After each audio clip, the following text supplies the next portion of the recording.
Before I start, if you enjoy stories like this, please hit subscribe and share your thoughts in the comments.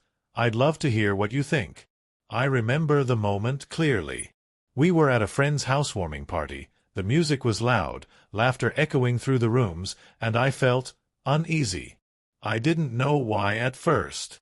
She looked beautiful that night, radiant in that black dress I loved, hair falling perfectly over her shoulders. I smiled, trying to shake off the tiny pit in my stomach. Then she leaned in, laughing, and said in that teasing voice, "What if I just left you here tonight?" I froze. My chest tightened. I laughed it off, trying to match her tone, but there was something in the way she said it, light, casual, almost dismissive, that made it sting. "Ha, yeah, sure, you just leave me here, huh?" "Maybe," she said, smirking. But then she added, almost whispering, "Would you care?" The room seemed to shrink around me. The laughter, the music, the chatter, it all faded to background noise. I didn't answer. My mind was spinning with that tiny, awful suspicion I didn't want to admit. Could she actually not care?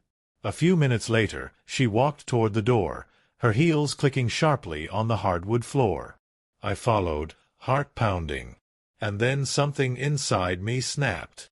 I didn't grab her hand, didn't call her back. I opened the door wide. "Go," I said. My voice was calm, too calm, almost strange even to me. She looked at me, startled. "What?" "Go," I repeated, my throat tight. "If that's what you want, leave." For a moment, I saw the surprise flicker across her face, quickly replaced by something I couldn't name. Hurt? Guilt? Maybe both. And then she walked out, and I didn't stop her. I didn't even close the door. I sat in the silence after, heart hammering, waiting for the sound of her footsteps to return. But they never did. Over the next days, the small things started to gnaw at me. Her phone always seemed to be tucked in her hand, screen hidden. There were late-night texts she'd rush to silence. I found a lipstick mark on a coffee cup I didn't recognize. She started making excuses, long work calls, girls' night with coworkers, and I caught myself questioning my own trust, wondering if I was overreacting. Then came the proof I didn't want. I found her messages, one after another, innocent at first, flirtatious later, and finally crossed the line into something unmistakable. I read names I didn't know, jokes she'd never make with me, plans she hadn't told me about. The betrayal wasn't a cinematic scene where everything explodes in front of me. It was quiet. Quiet, like a slow leak in a pipe, seeping into every corner of our life until I couldn't ignore it anymore. I confronted her. My voice shook, my hands trembling. "Why?" She looked at me, eyes wide. Not regretful, not ashamed, just tired. "I don't know," she admitted. "It wasn't supposed to happen. I didn't plan for this to hurt you." And that's when I realized something. The pain wasn't just from her betrayal. It was from the realization that I had been clinging to someone who had stopped holding onto me. I had loved her fiercely, trusted her without question, and she had let me stand at the door while she walked out. We didn't scream. We didn't yell. We just sat in silence. The weight of our marriage collapsed around us. I saw the woman I loved, yes, but also a stranger who had made choices that left scars deeper than words. It took weeks to untangle the mess. I replayed memories, her laughing at my jokes, sharing little secrets, the way she used to touch my arm, and everything now carried a new, bitter taste.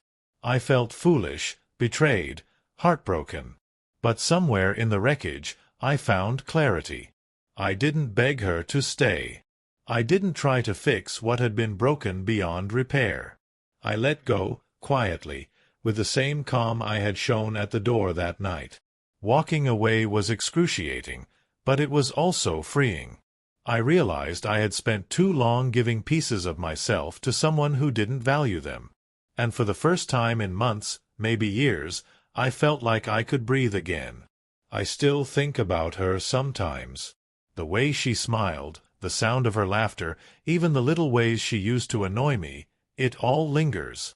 But those memories no longer have power to chain me. I've learned that love isn't about endurance alone. It's about respect, trust, and reciprocity. And when those break, the only thing left to do is choose yourself. So here I am. Stronger, quieter, aware of my worth, and willing to love again. But this time, more cautiously, more deliberately.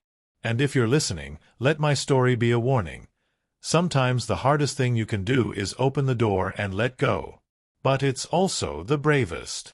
If this story resonated with you, subscribe to my channel for more real, raw stories like this, and share your thoughts in the comments.